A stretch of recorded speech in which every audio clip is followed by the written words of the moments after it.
Hello, my darling, and welcome to today's story time.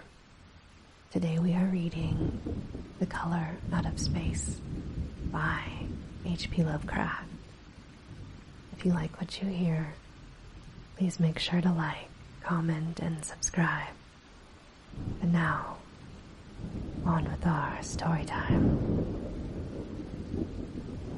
West of Arkham, the hills rise wild, and there are valleys with deep woods that no axe has ever cut. There are dark, narrow glens where the trees slope fantastically, and where thin brooklets trickle without ever having caught the glint of sunlight. On the gentler slopes there are farms, ancient and rocky, with squat, moss-coated cottages, brooding eternally over old New England secrets in the lee of great ledges. These are all vacant now, the wide chimneys crumbling, and the shingled sides bulging perilously beneath low, gambrel roofs. The old folk have gone away, and the foreigners do not like to live there. French Canadians have tried it, Italians have tried it, and the Poles have come and departed. It is not because of anything that has been seen or handled, but because of something that is imagined. The place is not good for the imagination, and does not bring restful dreams at night. It must be this which keeps the foreigners away. For old Ambience has never told them of anything he recalls from the strange days. Emmy, whose head has been a little strange for years, is the only one who still remains, or who ever talks of the strange days.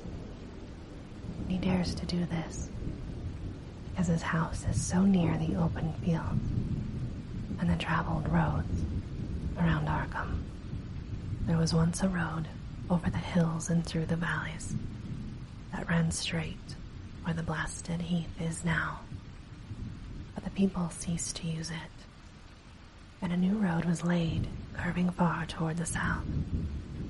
Traces of the old one can be found amidst the weeds of a returning wilderness, and some of them will doubtless linger, even when half the hollows are flooded by the new reservoir, and the dark woods will be cut down, and the blasted heath will slumber far below blue waters, whose surface will mirror the sky and ripple in the sun.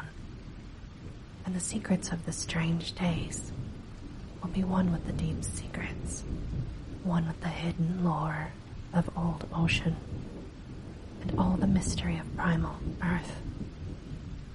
When I went into the hills and vales to survey for the new reservoir, they told me the place was evil. They told me this is in Arkham, and because that is a very old town full of witch legends, I thought the evil must be something which grandmas had whispered to children through centuries. The name Blasted Heath seemed to me very odd and theatrical, and I wondered how it had come into the folklore of Puritan people. Then I saw that dark westward tangle of glens and slopes for myself, and I ceased to wonder at anything besides its own elder mystery. It was morning when I saw it, but shadow always lurked there. The trees grew too thickly, and their trunks were too big for any healthy New England wood. There was too much silence in the dim alleys between them, and the floor was too soft with the dank moss and mattings of infinite years of decay. In the open spaces, mostly along the line of the old road, there were 2 hillside farms, sometimes with all the buildings standing, sometimes with only 1 or 2, and sometimes with only a lone chimney or a vast filling cellar. Weeds and briars reigned, and furtive wild things rustled in the undergrowth. Upon everything was a haze of restlessness and oppression, a touch of the unreal and the grotesque, as if some vital element of perspective or dry. I did not wonder that the foreigners would not stay, for this was no region to sleep in. It was too much like a landscape of Salvatore Rosa, too much like some forbidden woodcut in a tale of terror. But even this was not so bad as the blasted heath. I knew at the moment I came upon it, at the bottom of a spacious valley, for no other name could fit such a thing, or any other thing fit such a name. It was as if the poet had coined the phrase from having seen this one particular region. It must, I thought as I viewed it, be the outcome of fire. But why had nothing new ever grown over those 5 acres? It was gray desolation, and sprawled open to the skyline, like a great spot eaten by acid in the woods and field. It lay largely to the north of an ancient road line, but encroached a little on the other side. I felt an odd reluctance about approaching, and did so at last, only because my business took me through and past it. There was no vegetation of any kind on that broad expanse, but only a fine gray dust or ash, which no wind seemed ever to blow about. The trees near it were sickly and stunted, and many dead trunks stood or lay rotting at the rim. As I walked hurriedly by, I saw the tumbled bricks and stones of an old chimney. There was a cellar on my right, and the yawning black maw of an abandoned well, whose stagnant vapors played strange tricks with the hues of the sunlight, sat nearby. Even the long, dark woodland climb beyond seemed welcome in contrast, and I marveled no more at the frightened whispers of Arkham people. There had been no house or ruin near. Even in the old days, the place must have been lonely and remote. And at twilight, dreading to repass that ominous spot, I walked back to town, circling past, taking a curving road on the south.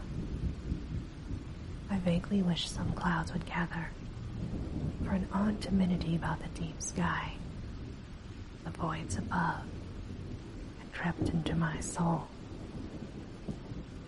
In the evening, I asked old people in Arkham about the blasted heath, and what was meant by the phrase, strange days, which so many evasively muttered.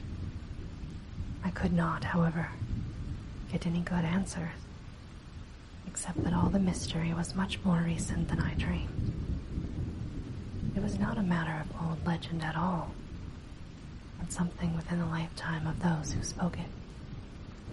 It had happened in the 80s, and a family had disappeared or was killed. Speakers would not be exact, and because they all told me to pay no attention to old Umi Pierce's crazy tales, I sought him out the next morning, having heard that he lived alone in the ancient tottering cottage where the trees first began to get very thick. It was a fearsomely archaic place, and had begun to exude the faint miasmal odor which clings about houses that have stood too long. Only with persistent knocking could I rouse the aged man, and when he shuffled timidly to the door, I could tell he was not glad to see me. He was not so feeble as I had expected, but his eyes drooped in a curious way, and his unkempt clothing and white beard made him seem very warm and dismal. Not knowing just how he could best be launched on his tales, I feigned a matter of business, told him of my surveying, and asked vague questions about the district. He was far brighter and more educated than I had been led to think, and before I knew it, had grasped quite as much of the subject as any man I had talked with in Arkham. He was not like the other rustics I had known in the sections where reservoirs would be. From him, there were no protests at the miles of old wood and farmland to be blotted out. Though perhaps there would have been, had not his home lain outside the bounds of the future lake. Relief was all that he showed. Relief at the doom of the dark ancient valleys through which he had roamed all of his life. They were better underwater now. Better underwater since the strange days, at least. And with this opening, his husky voice sank low, while his body leaned forward, and his right forefinger began to point shakily and impressively. It was then that I heard the story, and as the rambling voice scraped and whispered on, I shivered again and again, despite the summer day. Often I had to recall the speaker from rambling and piece out scientific points, which he knew only by a fading parrot memory of professors' talk, or bridge over gaps where his senses of logic and continuity broke down. When he was done, I did not wonder that his mind had snapped a trifle, or that the folk of Arkham would not speak much of the blasted heath. I hurried back before sunset to my hotel, unwilling to have the stars come out upon me again in the open. And the next day I returned to Boston to give up my position. I could not go into that dim chaos of old forest and slope again, or face another time that gray blasted heath where the black well yawned, deep beside the tumbled bricks and stone. A reservoir will soon be built now, and all those elder secrets will be safe forever under watery fathoms deep. But even then, I do not believe I would like to visit that country by night, at least not when the sinister stars are out, and nothing could bribe me to drink the new city water of Arkham. It all began, old Ami said, with the meteorite. Before that time, there had been no wild legends at all since the witch trials. And even then, these western woods were not feared half so much as a small island in the Miskatonic, where the devil held court beside a curious stone altar, older than the Indians. These were not haunted woods, and their fantastic dusk was never terrible until the strange days. Then there had come that white noontide cloud, that string of explosions in the air, and that pillar of smoke from the valley far in the wood. And by night, all of Arkham had heard of the great rock that fell out of the sky, embedded itself in the ground beside the well at the Nahum Gardner place. That was the house, which had stood where the blasted heath was to come. The trim white Nahum Gardner house, amidst its fertile gardens and orchards. Nahum had come to town to tell people about the stone, and dropped in at Ami Pierce's on the way. Ami was 40 then, and all of the strange things were fixed very strongly in his mind. He and his wife had gone with the 3 professors from Miskatonic University, who hastened out the next morning to see the weird visitor from unknown stellar space. They had wondered why Nahum had called it so large the day before. It had shrunk, Nahum said, as he pointed out the big brownish mound above the ripped earth and the charred grass near the archaic well sweep in his front yard. But the wise men answered that stones do not shrink. Its heat lingered persistently, and Nahum declared it had glowed faintly in the night. The professors tried it with geologists' hammers, and found it was oddly soft. It was, in truth, so soft as to almost be plastic, and they gouged, rather than chipped, a specimen to take back to the college for testing. They took it in an old pail borrowed from Nahum's kitchen, and even the small piece refused to grow cool. On the trip back, they stopped at Ami's to rest, and seemed thoughtful when Mrs. Pierce remarked that the fragment was growing smaller, and burning the bottom of the pail. Truly it was not large, but perhaps they had taken less than they thought. The day after that, all of this was in June 82. The professors had trooped out again in a great excitement. As they passed Ambience, they told him what strange things the specimen had done, and how it had faded wholly away when they put it in a glass beaker. The beaker had gone too, and the wise men talked of the strange stone's affinity for silicone. It had acted quite unbelievably in that well-ordered laboratory, doing nothing at all, and showing no occluded gases when heated on charcoal, being wholly negative in the borax feed, and soon proving itself absolutely non-volatile at any producible temperature, including that of the oxyhydrogen blowpipe. On an anvil it appeared highly malleable, and in the dark its luminosity was very marked. Stubbornly refusing to grow cool, it soon had the college in a state of real excitement, and when upon heating before the spectroscope, it displayed shining bands unlike any known colors of the normal spectrum. There was much breathless talk of new elements, bizarre optical properties, and other things which puzzled men of science, who are wont to say when faced by the unknown. Odd as it was, they tested it in a crucible with all the proper reagents. Water did nothing. Hydrochloric acid was the same. Nitric acid, and even aqua regia, merely hissed and spattered against its torrid invulnerability. Ami had difficulty in recalling all of these things, but he did recognize some solvents as I mentioned them in the usual order of use. There were ammonia and caustic soda, alcohol and ether, nauseous carbon disulfide, and a dozen others. But although the weight grew steadily less as time passed, and the fragments seemed to be slightly cooling, there was no change in the solvents to show that they attacked the substance at all. It was a metal, though, beyond a doubt. It was magnetic, for one thing, and after its immersion in the acid solvents, there seemed to be faint traces of the Wiedmann-Staughton figures found on the meteoric iron. When the cooling had grown very considerable, the testing was carried on in glass, and it was in a glass beaker that they left all of the chips, made of the original fragment during the work. The next morning, both chips and beaker were gone without a trace, and only a charred spot marked the place on the wooden shelf where they had been. All this the professors told Ami as they paused at his door.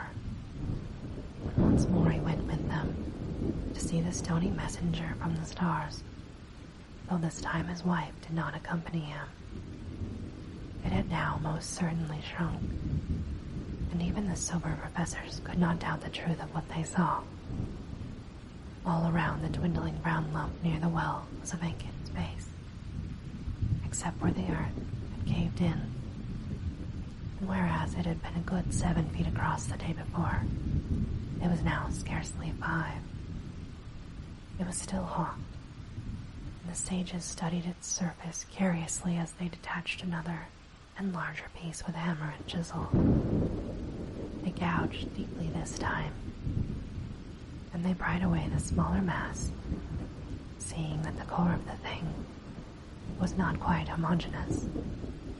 They had uncovered what seemed to be the side of a large colored globule embedded in the substance, a color which resembled some of the bands in the meteor's strange spectrum was almost impossible to describe, and it was only by analogy that they called it a color at all.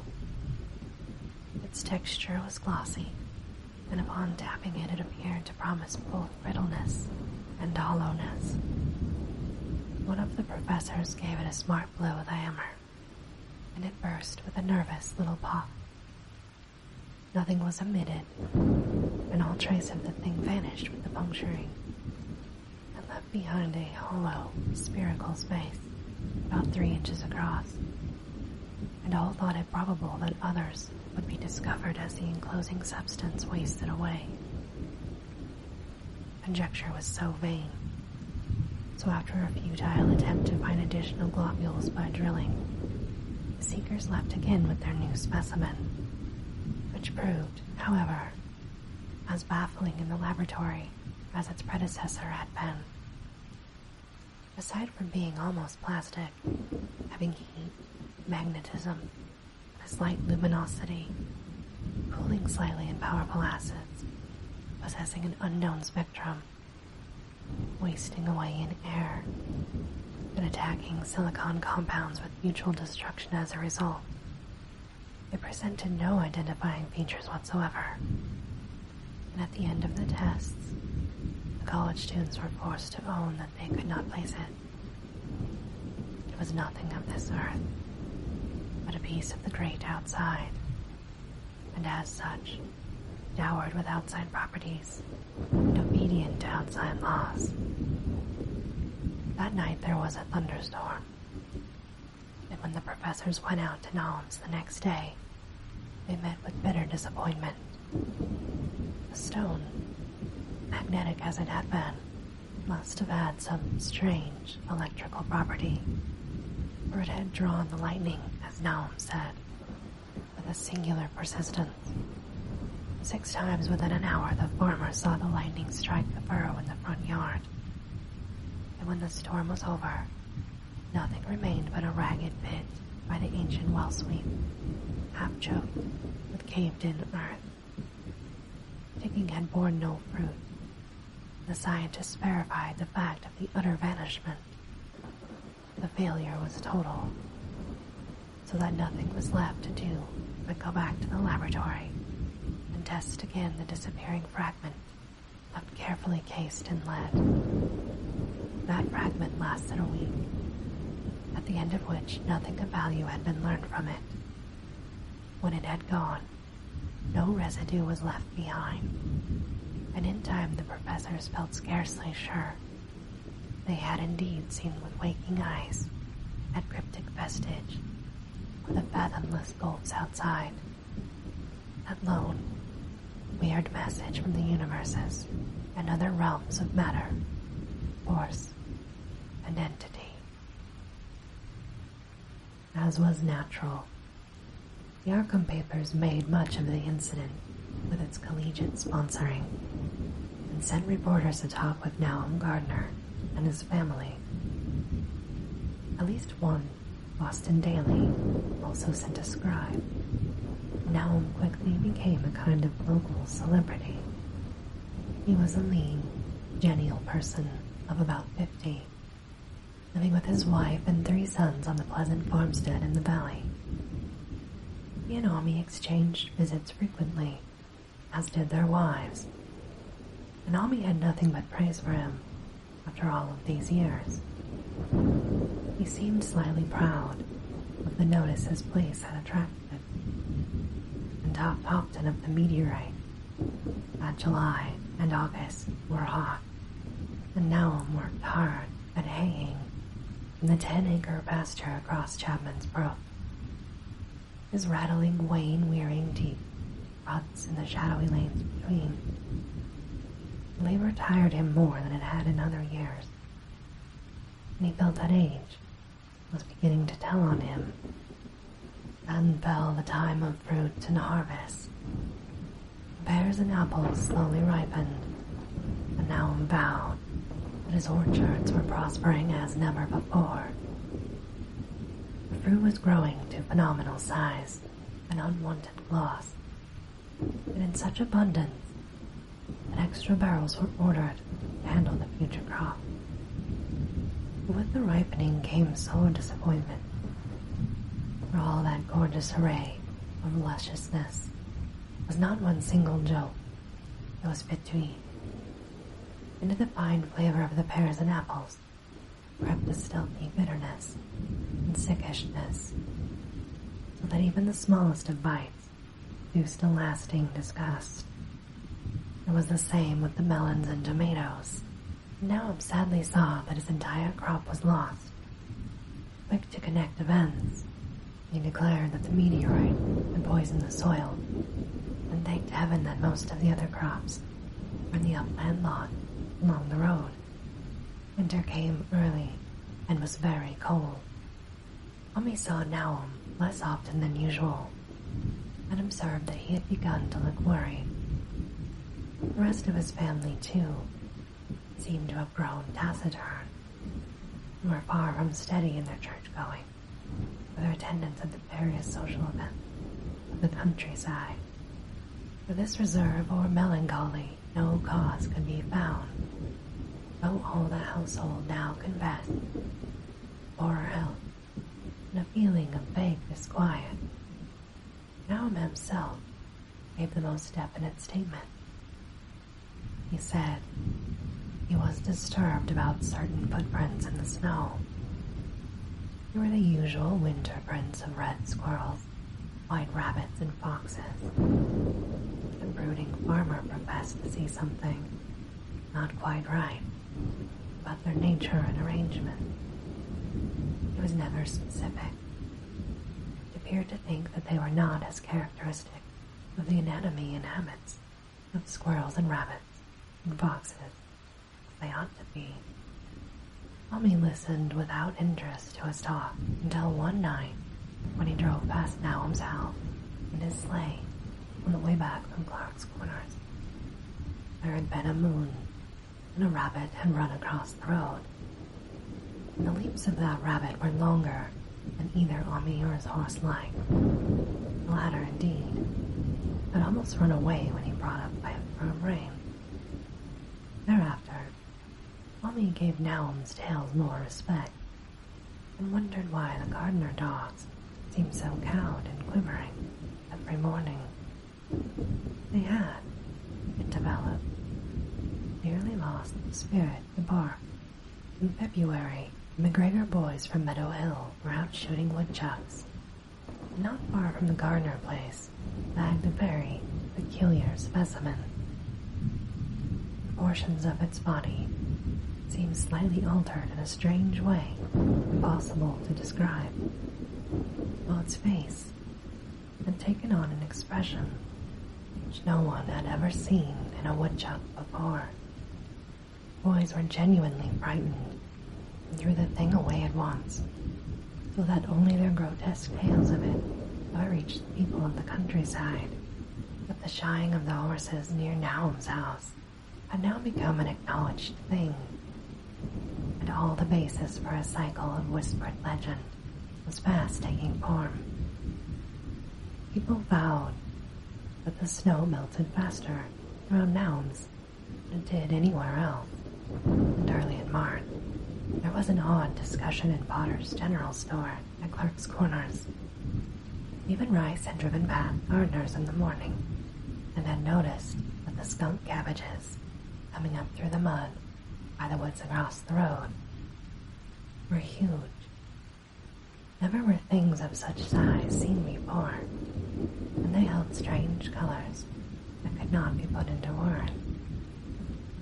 Their shapes were monstrous, and the horse had snorted at an odor which struck Stephen as wholly unprecedented.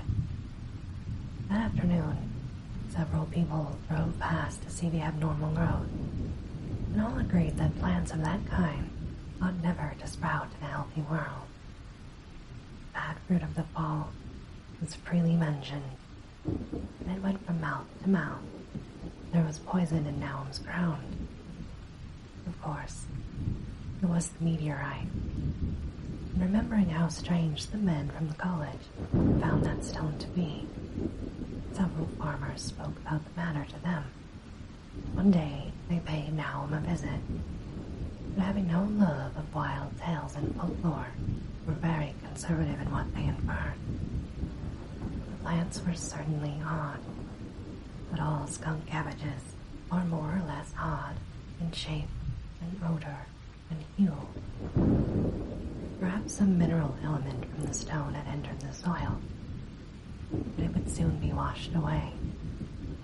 And as for the footprints and frightened horses, of course this was merely country talk. Such a phenomenon as the meteorite would be certain to start. was really nothing for serious men to do in cases of wild gossip. For superstitious rustics will say and believe anything. And so all through the strange day, the professor stayed away in contempt.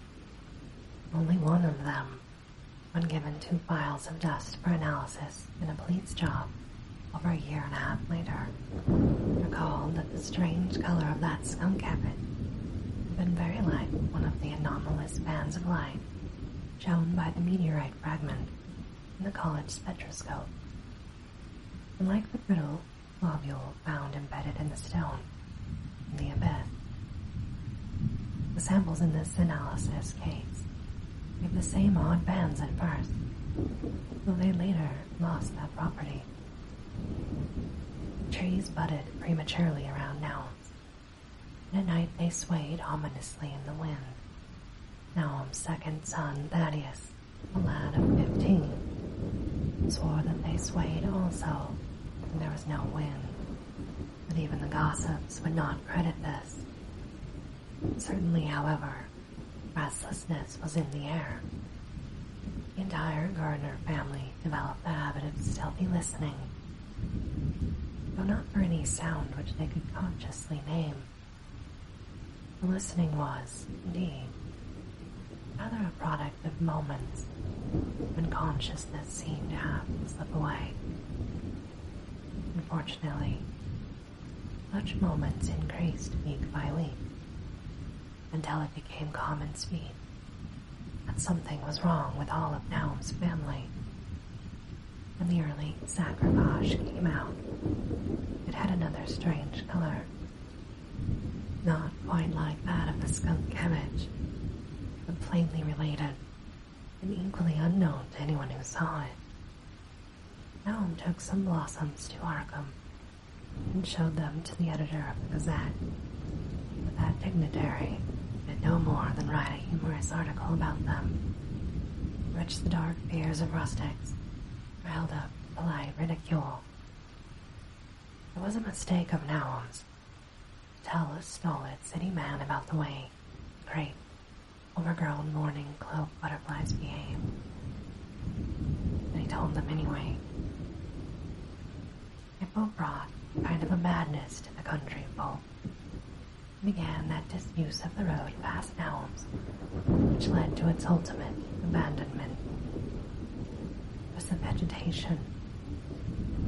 All the orchard trees blossomed forth in strange colors, and through the stony soil of the yard and adjacent pasturage, there sprang up a bizarre growth, which only a botanist could connect with the proper flora of the region.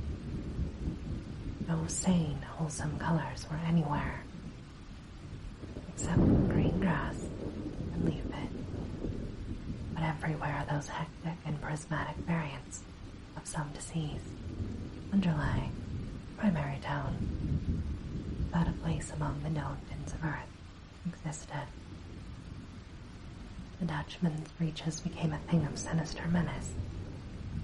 The blood roots grew insolent in their chromatic perversion.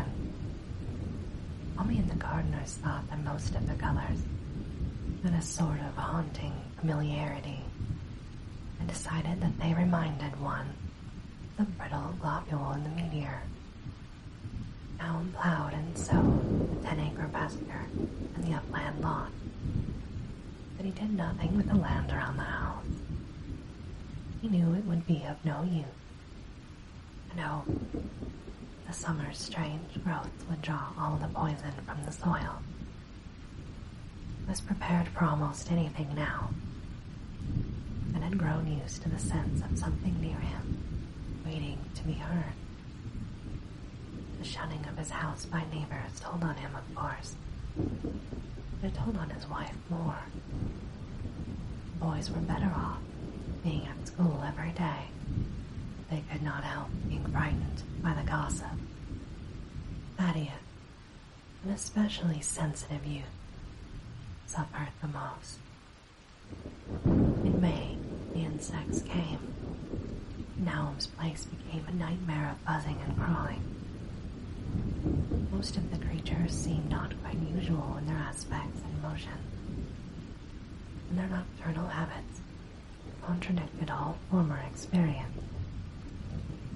Gardeners took to watching at night, watching in all directions at random for something. They could not tell what. It was then that they all owned that Thaddeus had been right about the trees. Miss Gardner was the next to see it from the window as she watched. The swollen boughs of the maple tree were high against the moonlit sky. The boughs surely moved, and there was no wind. It must be the sap. Strangeness had come into everything growing now, and it was none of Naum's family at all who made the next discovery. Familiarity had dulled them, and what they could not see was glimpsed by a timid windmill salesman from Bolton. He drove by one night in ignorance of the country legend. What he told in Arkham was given a short paragraph in the Gazette. It was there that all the farmers, now included, saw it first. The night had been dark, and the buggy lamps faint, but around a farm in the valley which everyone knew from the account must be Naum's. The darkness had been less thick. A dim, though distinct luminosity seemed to inhere in all the vegetation, grass, leaves, blossoms alike. At one moment, a detached piece of the phosphorescence appeared to stir furtively in the yard near the barn. The grass had so far seemed untouched. The cows were freely pastured in the lot near the house. But toward the end of May, milk began to go bad. And Naum had the cows driven to the upland, after which the trouble ceased. Not long after, the change in grass and leaves became apparent to the eye. All the verdure was going gray, and was developing a highly singular quality of bitterness. Tommy was now the only person who ever visited the place, and his visits were becoming fewer and fewer. When school closed, the gardeners were virtually cut off from the world, and sometimes they let Tommy do their errands in town. They were failing, curiously, both physically and mentally, and no one was surprised when the news of Mrs. Gardner's madness began to be bandied around. It happened in June, about the anniversary of the meteor's fall.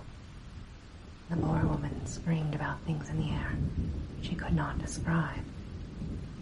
In her raving, there was not a single specific noun, only verbs and pronouns. Things moved and changed, fluttered, and ears tingled to impulses which were not wholly sound. Something was taken away.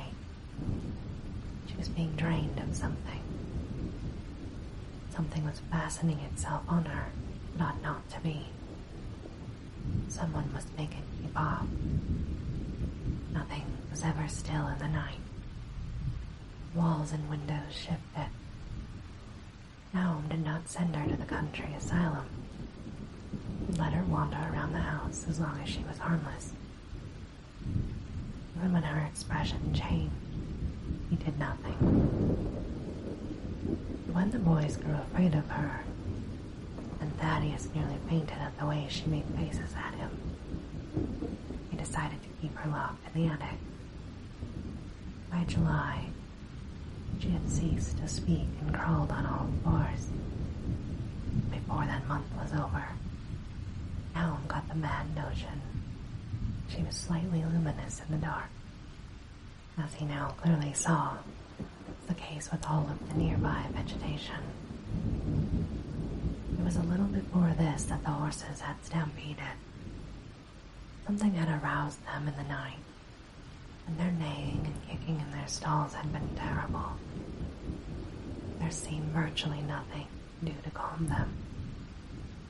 And when Naum opened the stable door, they all bolted out like frightened woodland deer. It took a week to track all four, and when found, they were quite useless and unmanageable. Something had snapped in their brains, and each one had to be shot for its own good. Naum borrowed a horse from Mommy for his haying. He found it would not approach the barn. It shied, it walked, and whinnied.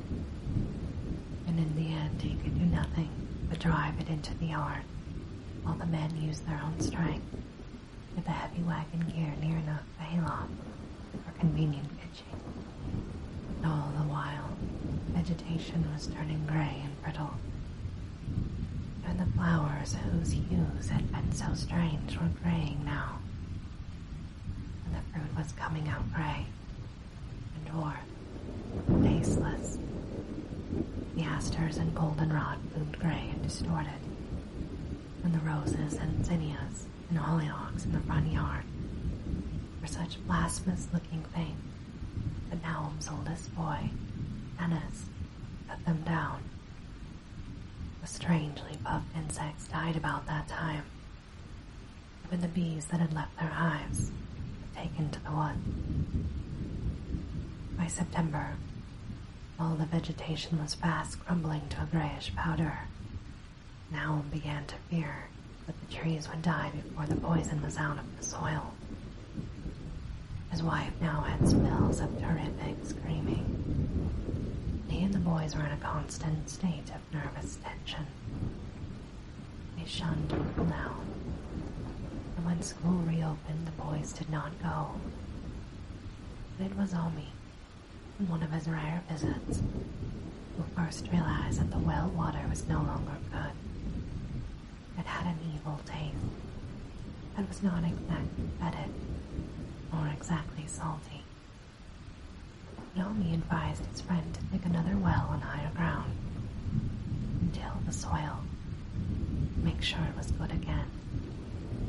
Naum, however, ignored the warning. He had by that time become callous to strange and unpleasant things. He and the boys continued to use the tainted supply, drinking it as listlessly and mechanically as they ate their meager and ill-cooked meals and did their thankless and monotonous chores through the aimless days. There was something of stolid resignation about them all, as if they had walked half in another world between lines of nameless guards, with certain and familiar doom. Thaddeus went mad in September after a visit to the well. He had gone with a pail and had come back empty-handed, shrieking and waving his arms, and sometimes he lapsed into an inane titter or a whisper about the moving colors down there.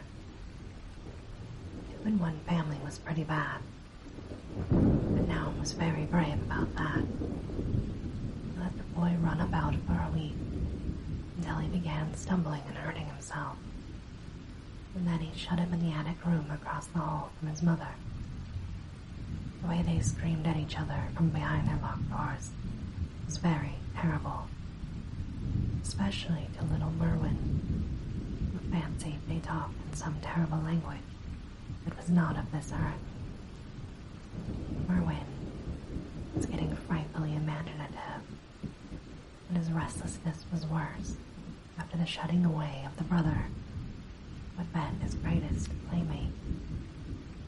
Almost at the same time, mortality among the livestock commenced. Poultry turned grayish and died very quickly, their meat being found dry and noisome upon cutting. Hogs grew inordinately fat, then suddenly began to undergo loathsome changes which no one could explain. For me was of course useless, and now it was at his wit's end. No rural veterinary would approach his place, and the city veterinary from Arkham was openly baffled. The swine began growing gray and brittle, and falling into pieces before they died. their eyes and muzzles developed singular alteration. It was very inexplicable. They had never been fed from the tainted vegetation, and something struck the cows. In certain areas, or sometimes the whole body, the uncannily shriveled or compressed, and atrocious collapses and disintegrations were common. In the last stages, and death was always the result, there would be a graying and turning brittle like that which had beset the hall. There could be no question of poison, for all the cases occurred in a locked and undisturbed barn. When the harvest came, there was not an animal surviving on the place. The stock and poultry were dead. The dogs had run away. The 5 cats had left some time before, but their going was scarcely noticed, since now there seemed to be no mice, and only Mrs. Gardner had made beds of the graceful feline. On the 19th of October, Nahum staggered into Ami's house with hideous news. The death had come to poor Thaddeus in the attic room, and it had come in a way which could not be told.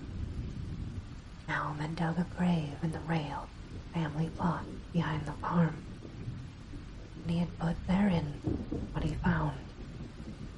There could have been nothing from outside, but the small barreled window and locked door were intact. But it was much as if it had been in the barn. Mommy and his wife consoled the stricken man as best they could, but they shuddered as they did so. Stark terror seemed to cling around the Gardners and all they touched. In the very presence of one in the house was a breath from regions unnamed and unnameable. Mommy accompanied Nahum home with the greatest reluctance, and did what he might to calm the hysterical sobbing of little Merwin. Zenas needed no calming. He had come of late to do nothing but stare into space and obey what his father told him. Mommy thought that this fate was very merciful. Now and then Merwin's screams were answered faintly from the attic, and in response to an inquiring look, Nahum said that his wife was getting very feeble. When night approached, Mommy managed to get away, for not even friendship could make him stay in that spot when the faint glow of the vegetation began, and the trees may or may not have swayed without wind. It was very lucky for Ami that he was not more imaginative. Even as things were, his mind was bent ever so slightly. He had been able to connect and reflect upon all of the portents around him, and he must inevitably have turned a total maniac. In the twilight he hastened home, the screams of the mad woman and the nervous child ringing horribly in his ears. 3 days later, Nahum lurched into Ami's kitchen in the early morning, and in the absence of his host, stammered out a desperate tale once more, while Mrs. Pierce listened in a clutching fright. It was little Merwin this time. He was gone. He had gone out late at night with a lantern and pail for water, and he never came back. He'd been going to pieces for days, and hardly knew what he was about. He screamed at everything. There had been a frantic shriek from the front yard then, but before the father could get to the door, the boy was gone. There was no glow from the lantern he had taken, and of the child there was no trace. At the time, Nahum thought the lantern and pail were gone too. But when dawn came, the man had plodded back from his all-night search of the woods. He had found some very curious things near the well. There was a crushed an apparently somewhat melted mass of iron, which had certainly been the lantern, while a bent ball and twisted iron hoops were beside it, both half fused. It seemed to hint at the remnants of a pail, and that was all. Now was past imagining. Mrs. Pierce was blank, and Ami, when he reached home and heard of the tale, could give no guess. Merwin was gone. There would be no use in telling the people around, who shunned all of the gardeners now. No use either in telling the city people of Arkham, who laughed at everything. That was gone, and now Merwin was gone. Something was creeping and waiting to be seen and felt and heard. Now would go soon, and he wanted Ami to look after his wife and Zenith if they survived him. It must all be a judgment of some sort, though he could not fancy what for, since he had always walked uprightly the Lord's way, so far as he knew. For over 2 weeks, Ami saw nothing of Naum. And then, worried about what might have happened, he overcame his fears and paid the gardener place a visit. There was no smoke from the great chimney, and for a moment, the visitor was apprehensive of the worst. The aspect of the whole farm was shocking. Grayish, withered grass and leaves on the ground, vines falling in brittle wreckage from archaic walls and gables, and great bare trees clawing up at the great November sky. They had a studied malevolence, which Ami could not help but feel, had come from some subtle change in the tilt of the branches. But now was alive after all. Ami found him weak and lying on the couch in the low-ceilinged kitchen, but perfectly conscious and able to give simple orders to Zenith. The room was deadly cold, and as Ami visibly shivered, the host shouted huskily to Zenith for more wood. Wood, indeed, was sorely needed. The cavernous fireplace was unlit and empty. There was a cloud of soup blowing about in the chill wind coming down from the chimney. Presently, Naum asked him if the extra wood had made him any more comfortable, and then Ami saw what had happened. The stoutest cord had broken at last, and the hapless farmer's mind was proof against more sorrow. Questioning tactfully, Ami could get no clear data at all about the missing Zenith. In the well, he lives in the well, was all that the clouded father would say. Then there flashed across the visitor's mind a sudden thought of the mad wife, and he changed his line of inquiry. "Abby, why, here she is," was the surprised response of poor Naum. Ami soon saw that he must search for himself. Leaving the harmless babbler on the couch, he took the keys from their nail beside the door and climbed the creaking stairs into the attic. It was very close and tight up there, and no sound could be heard from any direction. Of the 4 doors in sight, only one was locked, and on this he tried various keys from the ring he had taken. The 3rd key proved the right one, and after some fumbling, Ami threw open the low white door. It was quite dark inside. The window was small and half obscured by the crude wooden bars. Ami could see nothing at all of the wide planked floor. The stench was beyond enduring, and before proceeding further, he had to retreat to another room and return with his lungs filled with breathable air. When he did enter, he saw something dark in the corner.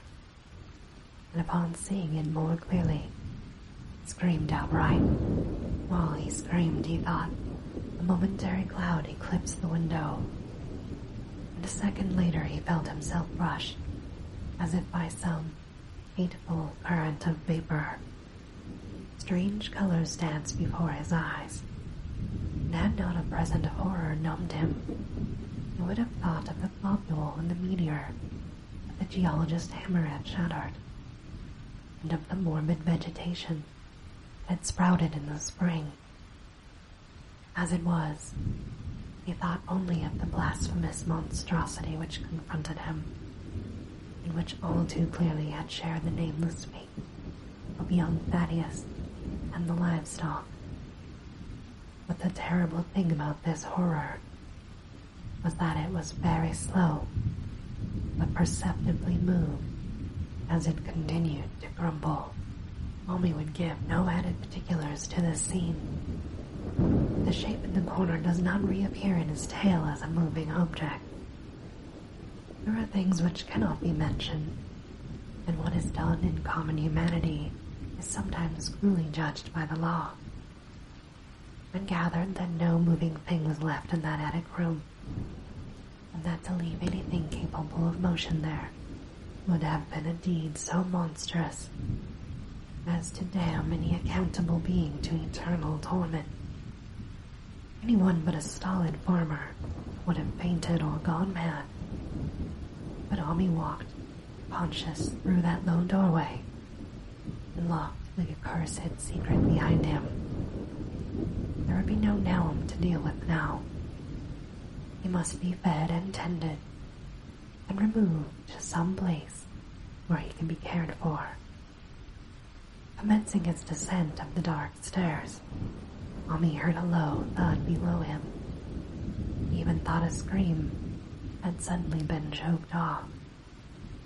He recalled nervously the clammy vapor which had brushed by him in that frightful room above. What presence had his cry and entry started up? Halted by some vague fear, he heard still further sounds below. Certainly, there was a sort of heavy dragging, and a most detestably sticking noise, as some fiendish and unclean species of suction, with an associative sense goaded to feverish heights. He thought unaccountably of what he had seen upstairs. Oh no, what eldritch dream world was this into which he had blundered? He dared move neither backward nor forward, but stood there, trembling, at the black curve of the boxed-in staircase. Every trifle of the scene burned itself into his brain. The sound, the sense of dread expectancy, the darkness, the steepness of the narrow stairs, the faint, unmistakable luminosity of all the woodwork in sight. Steps, sides, exposed lat, beams alike. Then there burst forth a frantic whinny from Ummy's horse outside, followed at once by a clatter which told of a frenzied runaway. In another moment, horse and buggy had gone beyond earshot, leaving the frightened man on the dark stairs to guess what had sent them away. But that was not all. There had been another sound out there, a sort of liquid splash, water perhaps. It must have been the well. He had left Hero untied near it, and a buggy wheel must have brushed the coping and knocked in a stone. And still the pale phosphorescence glowed in that detestably ancient woodwork. How old this house was! Most have been built before 1670, and a gambrel roof not later than 1730. A feeble scratching on the floor downstairs now sounded distinctly. Mummy's grip tightened on the heavy stick he had picked up in the attic for some purpose. Slowly nerving himself, he finished his descent and walked boldly towards the kitchen. But he did not complete this walk, as what he sought was no longer there. It had come to meet him, and it was still alive after a fashion. Whether it had crawled, or whether it had been dragged by an external force, we could not say. The death had been at it. Everything had happened in the last half hour, but collapse, fraying, and disintegration were already far advanced. There was a horrible brittleness, and dry fragments were scaling off. Mommy could not touch it, but look horrified at the distorted parody that had been a face. Was it Naum? What was it? He whispered. And the cleft, bulging lips were just able to crackle out a final answer. Nothing. Nothing. A color that burned, cold and wet, but it burned. It lived in the well. I seen it. Kind of smoke. Just like the flowers last spring. The well shone at night. Thad and Bernie and Zenas. Everything else. Sucking the life out of everything. In that stone. It must have come from that stone. Poisoned the whole place. Don't know what it was. The round thing those men from the college dug from the stone. They smashed it. It was that same color. Just the same. Like the flowers and plants. Must have been more of them. Seed. They grew. I seen it for the first time this week. Must have got strong on Zenas. He was a big boy, full of life. It beats down your mind, and then it gets you. Burns you up. In the well water. You were right about that, Omi. Evil water. Venus never came back from the well. You can't get away. It draws you. You know something's coming, but it ain't no use. I seen it time and again since Venus was took. Mommy, my head's no good. Don't know how long since I fed Nabby. It'll get her if we aren't careful. Just the color. Her face is getting to have that color sometimes towards night. And it burns and sucks. It came from some place where things aren't as they are here. One of those professors said so. He was right, Omi. Look out, Omi. It'll do something more. It'll suck the life out. Mommy stared at Naum, who could speak no more, as his face had caved completely in. Mommy laid a red checkered tablecloth over what was left, and reeled out the back door into the fields, climbed the slope to the 10-acre pasture, and stumbled home by the road north, in the woods. He could not pass that well from which his horse had run away. He had looked at it through the window and had seen that no stone was missing from the rim. Then the lurching buggy had not dislodged anything after all. The splash had been something else, something which went into the well after it was done with poor Naum. When Omi reached his house, the horse and buggy had arrived before him and thrown his wife into fits of anxiety.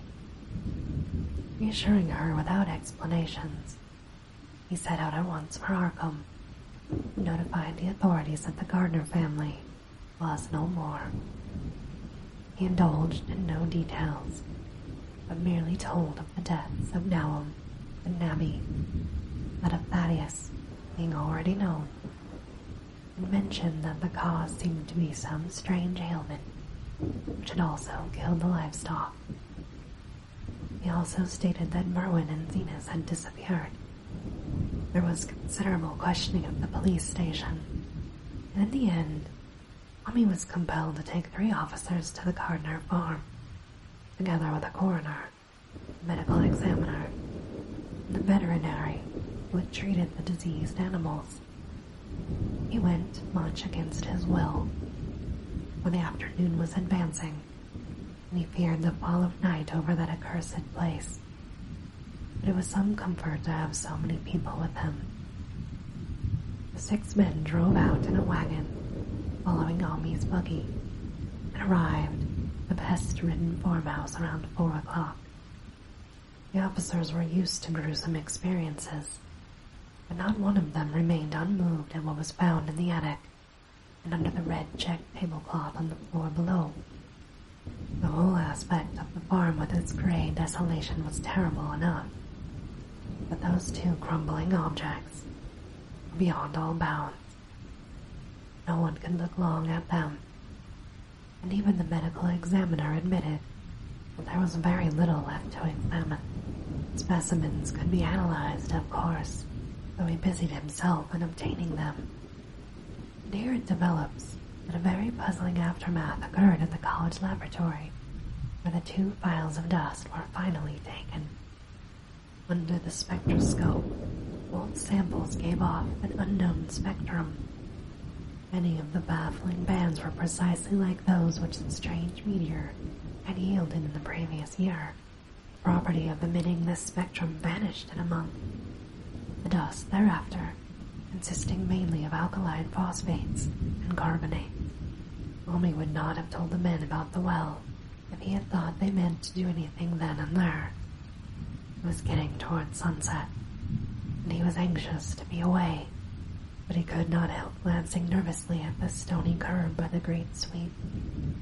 And when a detective questioned him, he admitted that Naum had feared something down there, so much so that he had never even thought of searching it.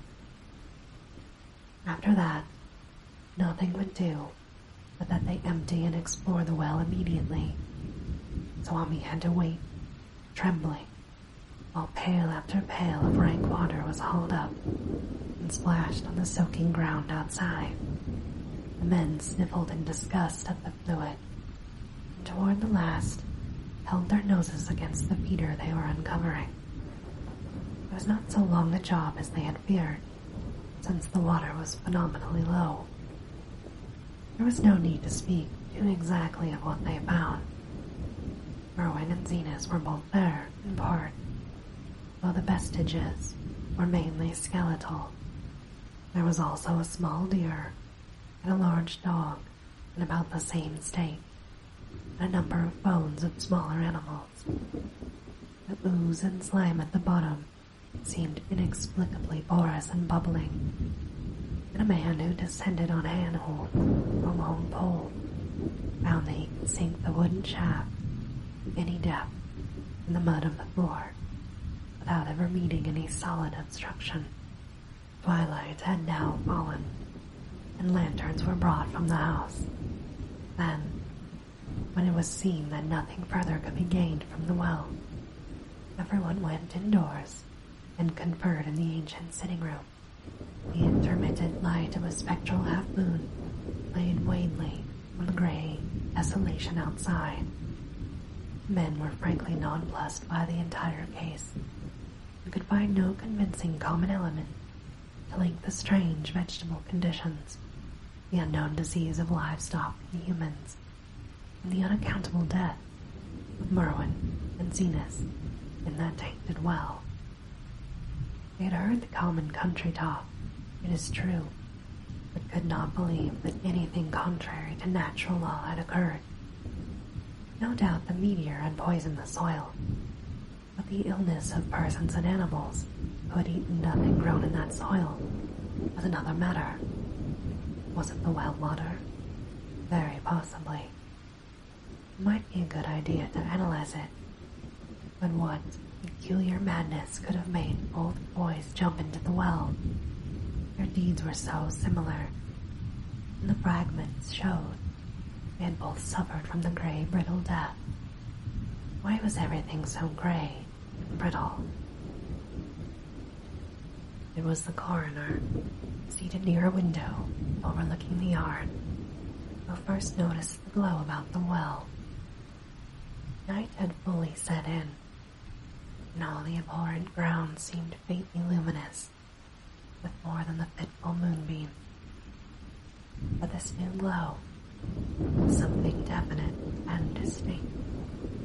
It appeared to shoot up from the black pit like a softened ray from a searchlight, giving dull reflections in the little ground pool where the water had been emptied. It had a very strange color, and as all the men clustered around the window, Ami gave a violent start. For this strange beam of ghastly miasma was to him of no unfamiliar hue.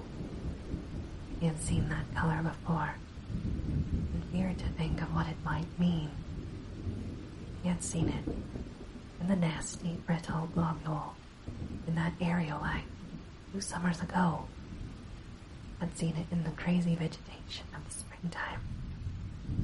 And thought he had seen it for an instant that very morning against a small barred window of that terrible attic room where nameless things had happened. It had flashed there a second, and a clammy and hateful current of vapor had brushed past him. And then poor Naum had been taken by something of that color. It said so at the last. It said it was the globule in the plant. After that had come the runaway in the yard, and the splash on the well.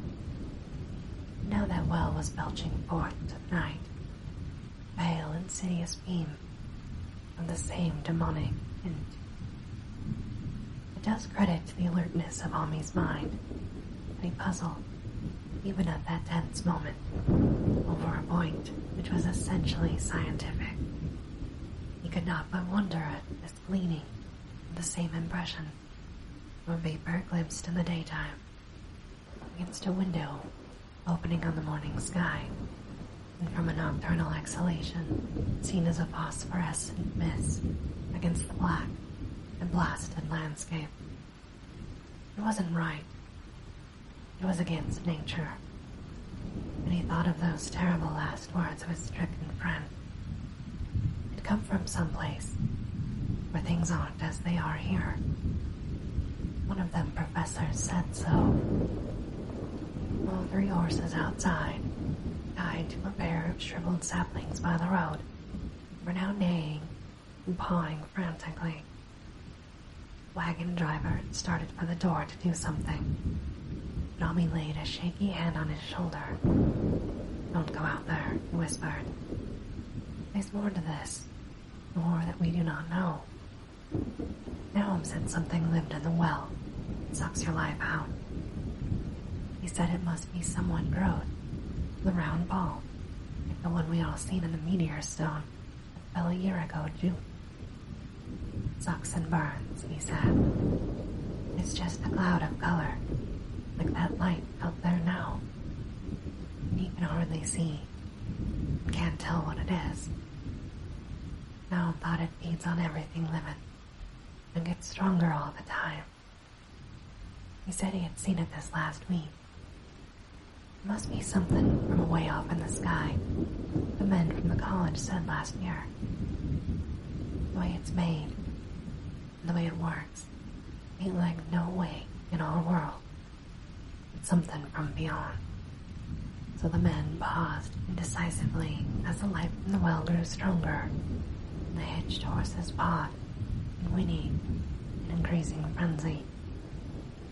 It was truly an awful moment. Terror in that ancient and accursed house itself. 4 monstrous sets of fragments, 2 from the house, and 2 from the well the woodshed behind. From that shaft of unknown and unholy iridescent in the slimy depths in front. Ami had restrained the driver on impulse, forgetting how uninjured he was after the clammy brushing of that colored vapor in the attic room. Or perhaps it was just as well that he acted as he did. No one will ever know. It was abroad that night, and though the blasphemy from beyond had not so far hurt any human or unweakened mind, there was no telling what it might have done at the last moment, and with its seemingly increased strength, and the special signs of purpose it was soon to display beneath the half-clouded, moonlit sky. All at once, one of the detectives at the window gave a short, sharp gasp.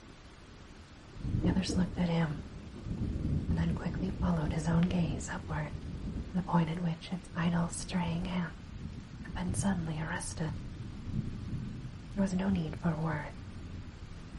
What had been disputed in country gossip was disputable no longer, and it is because of the thing which every man of that party agreed, whispering later on, the strange days are never talked about in Oricum. It is necessary, the premise. There was no wind at that hour of the evening. One did arise not long afterward, but there was absolutely none then. Even the dry tips of the lingering hedge mustard, gray and blighted, and the fringe on the roof of the standing Democrat wagon were unstirred.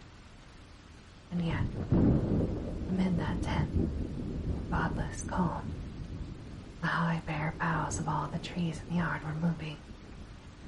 They were twitching, morbidly, spasmodically, clawing in convulsive and epileptic madness at the moonlit clouds, scratching impotently any noxious air, as if jerked by some alien and bodiless line of linkage with subterranean horrors, writhing and struggling below the black roots.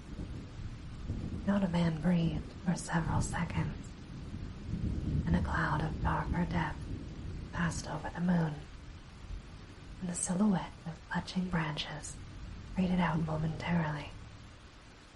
At this there was a general cry, muffled with awe, but husky, and almost identical from every throat. The terror had not faded with the silhouette, and in a fearsome instant of deeper darkness, the watchers saw wriggling at that treetop height 1,000 tiny points of faint and unhallowed radiance, tipping each bough like the fire of St. Elmo, or the fires that came down on Apostles' head of Pentecost.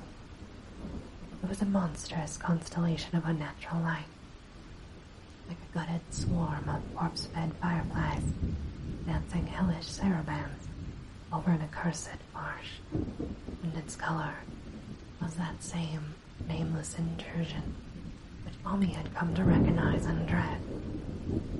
All the while, a shaft of phosphorescence from the well was getting brighter and brighter, bringing to the minds of the huddled men a sense of doom and abnormality, which far outtraced any image their conscious minds could form.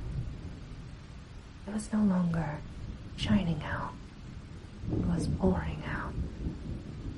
And as the shapeless stream of unplaceable color left the well, it seemed to flow directly into the sky. The veterinarian shivered and walked to the front door and dropped the heavy extra bar across it.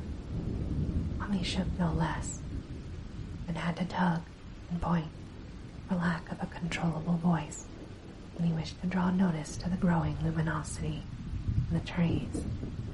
The neighing and stamping of the horses had become utterly frightful, and not a soul of that group in the house would have ventured forth with any earthly reward. With moments, the shining of the trees increased, while their restless branches seemed to strain more and more. The wood of the well sweep was shining now, and presently, the policeman dumbly pointed to some wooden shed and beehives near the stone wall on the rest. They were commencing to shine, too, though the tethered vehicles of the visitors seemed so far unaffected. And there was a wild commotion and clopping in the road, and as Almi quenched the lamp for better seeing, they realized that the span of frantic rays had broke their sapling and run off with the Democrat wagon. The shock served to loosen several tongues, and embarrassed whispers were exchanged. "It spreads on everything organic that's been around here," muttered the medical examiner. No one replied, but the man who had been in the well gave a hint that his long pole must have stirred up something intangible. "It's awful," he said. There was no bottom at all, just ooze and bubbles. The feeling of something lurking down there. Tommy's horse still pawed and screamed deafeningly the road outside, and nearly drowned its owner's faint quaver as he mumbled his formless reflections. "Come from that stone. It groaned out there. God everything living.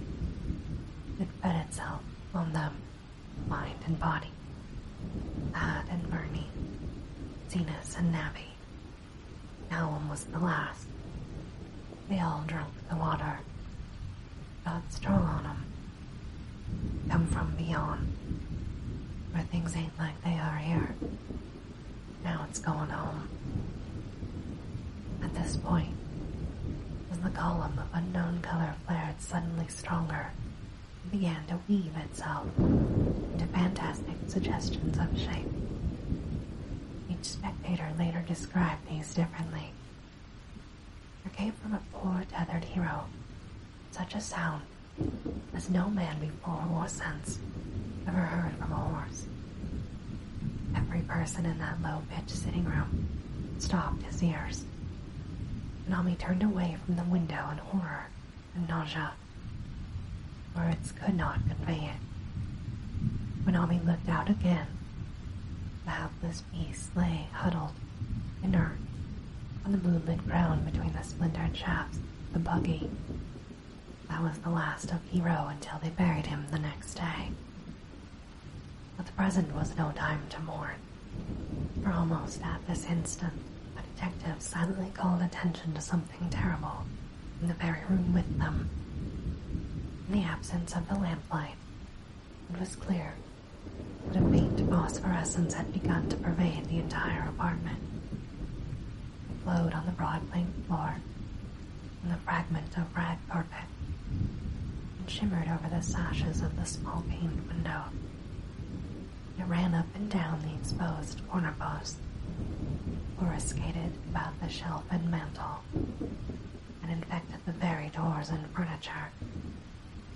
Each minute saw it strengthen, and at last it was very plain that healthy living things must leave the house. Mommy showed them the back door and the path up through the fields to the 10-acre pasture. They walked and stumbled as if in a dream, and did not dare look back until they were far away on the high ground. They were glad of the path, for they could not have gone the front way past that well. It was bad enough passing the glowing barn and shed, and those shining orchard trees, their gnarled, fiendish contours. And thank heaven the branches did their worst twisting high up. The moon was under some very black clouds. They crossed the rustic bridge over Chapman's Brook, and it was blind groping from there to the open meadows. And they looked back toward the valley and the distant Gardner place at the bottom. They saw a fearsome sight. All the farm was shining with the hideous unknown blend of color. Trees, buildings, and even such grass and herbage as had not been wholly changed to lethal gray brittleness.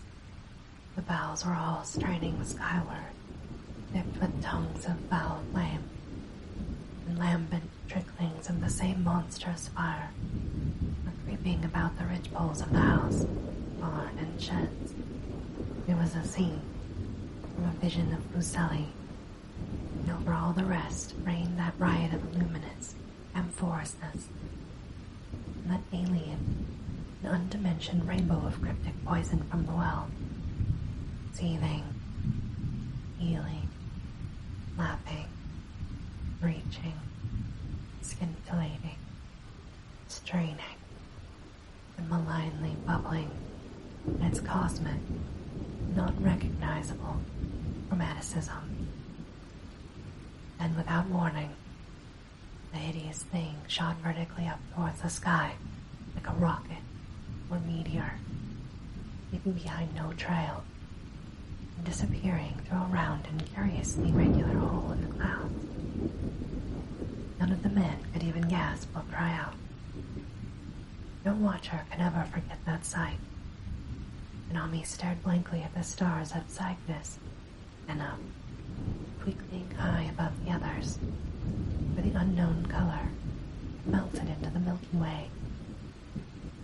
His gaze was the next moment called swiftly to earth by the crackling in the valley. It was just that, only a wooden ripping and crackling, not an explosion, as so many others of the party vowed. Yet the outcome was the same, for in one feverish kaleidoscopic instant, there burst up from that doomed and accursed farm an eruptive cataclysm of unnatural sparks and substance, blurring the glance of the few who saw it, sending forth to the zenith a bombarding color burst of such colored and fantastic fragments as our universe must needs disown. Through quickly reclosing vapors, they followed the great morbidity that had vanished, and in another second they had vanished too. Behind and below was only a darkness to which the men dared not return, and all about was a mounting wind, which seemed to sweep down in black, massive gusts from interstellar space. It shrieked and howled, and lashed the fields and distorted woods in a mad cosmic frenzy. Soon the trembling party realized it would be of no use waiting for the moon to show. They would never know what was left down there at Nouns. Too odd to even hint theories, the 7 shaking men trudged back towards Arkham by the North Road. Tommy was worse than his fellows, and begged them to see him inside his own kitchen, instead of keeping straight on to town. He did not wish to cross the nighted, wind-whipped woods alone to his home on the main road, where he had had the added shock that the others was spared, and was crushed forever with a brooding fear he dared not even mention for many years to come. As the rest of the watchers on that tempestuous hill had stolidly set their faces towards the road, Tommy had looked back in an instant at the shadowed valley. Desolation, so lately sheltering his ill-starred friend. And from that stricken faraway spot, he had seen something feebly rise, only to sink down again upon the place from which the great, shapeless horror had shot into the sky.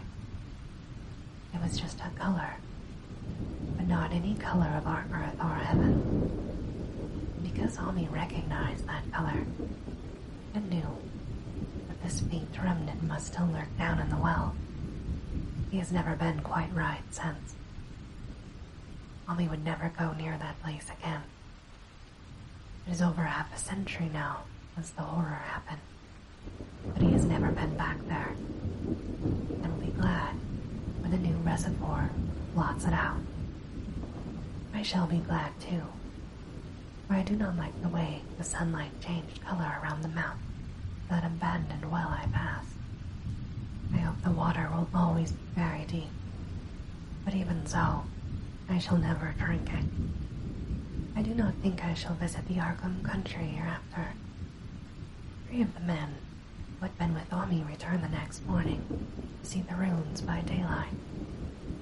There were not any real ruins, only the bricks of the chimney, the stones of the cellar, some mineral and metallic litter here and there, and the rim of that nefarious well, save for Ami's dead horse, which they towed away and buried, and the buggy, which they shortly returned to him.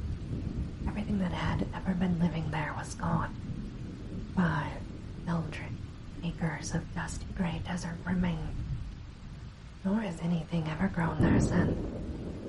To this day, it sprawls open to the sky like a great spot eaten by acid in the woods and fields. And the few who have ever dared glimpse it in spite of the rural tales, have named it the blasted heath. The rural tales are strange.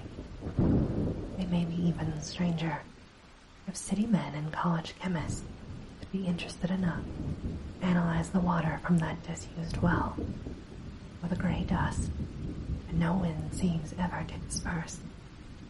Botanists, too, ought to study the stunted flora on the borders of that spot, for they might shed light on the country notion of light spreading little by little, perhaps an inch a year.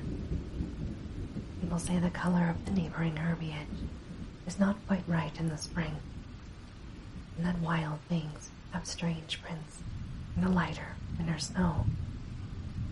Snow never seems quite so heavy on that blasted heath as it is elsewhere. Horses, the few that are left in this motor age, grow skittish in the silent valley, and hunters cannot depend on their dogs too near this spot of grayish dust. They say the mental influences are very bad too. Numbers went strange in the years after Noun's taking, and always they lacked the power to get away. And the stronger-minded folk all left the region, and only the foreigners tried to live in the crumbling old homesteads. They could not stay, though, and one sometimes wonders what insight beyond ours their wild, weird stories of whispered magic have given them.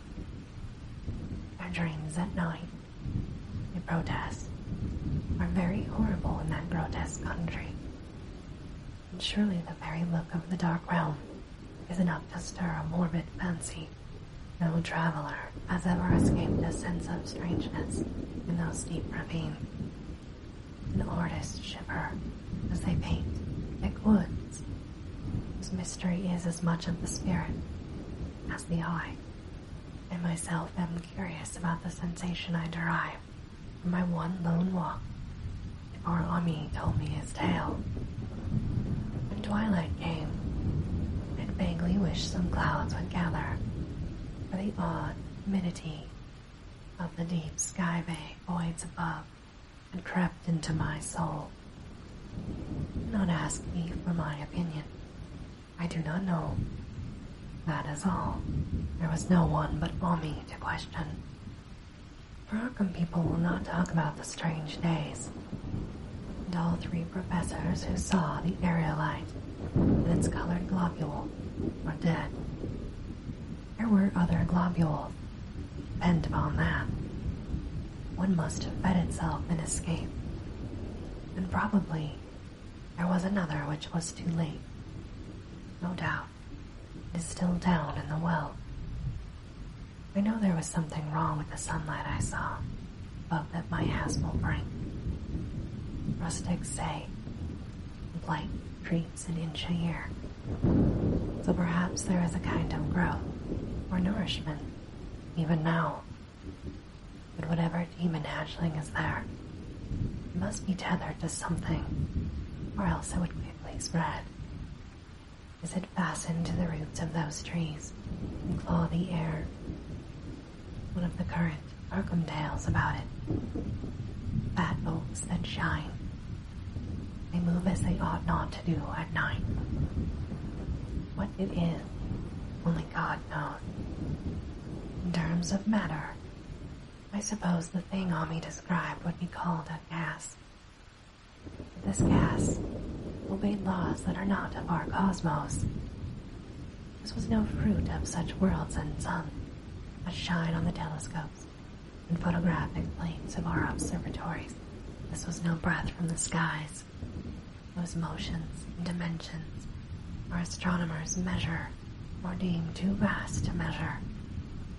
It was just a color out of space, the frightful messenger from unformed realms of infinity beyond all nature as we know it, from realm whose mere existence stuns the brain and numbs us with the black, extra-cosmic bulbs it throws before our frenzied eyes.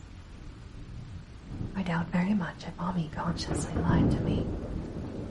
I do not think his tale was all a freak of madness, as the townfolk had forewarned.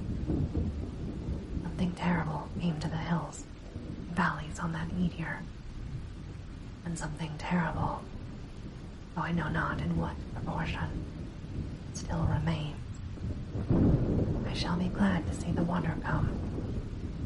Meanwhile, I hope nothing will happen to Omi. He saw so much of the thing, and its influence was so insidious. Why has he never been able to move away? How clearly he recalled those dying words of Naum's. Can't get away. Ozzy. He knows something's coming.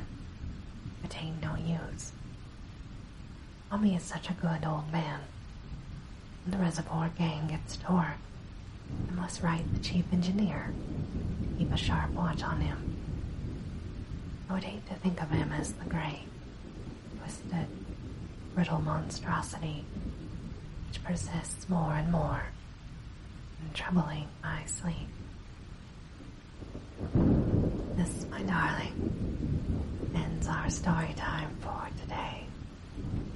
As always, I hope that you have very sweet and dreamy dreams. Good night.